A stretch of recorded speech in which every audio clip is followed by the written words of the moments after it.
When I first started shooting digitally, I found it quite boring. It didn't have the personality as film. It didn't have the grain structure, the feeling, and the way I like to work with it, the way I had to push the film, and the way I had enhanced it in a way that made me feel more satisfied creatively. So that was the challenges I had with digital. So now this assignment is created so it could help find your style, help find this doesn't have to be the direction that you go in, but it'll help you find and open your eyes to new creative directions.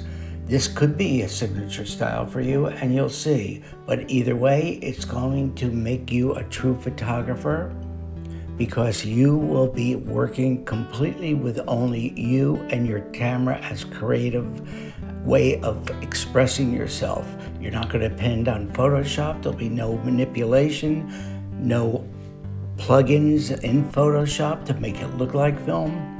You could only use filters, the way you might expose it, the way you might use your ISO, the way you might use different filters like a diffusion filter, a polarizing filter, a neutral density filter. What I want you to do is I want you to listen to the videos where I express this in the video courses. And remember, what you shot is what you got.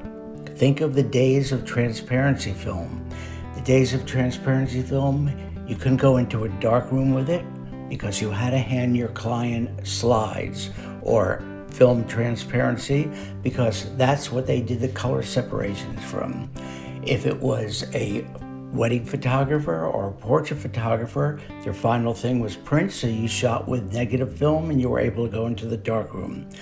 But with commercial assignments for magazines or for fine art or for books or for reproduction, you're using slide film and transparency film. So with that, you cannot manipulate it in any way. And of course, I'm talking about before Photoshop, and you have to really shoot with the camera, and what you shot is what you got.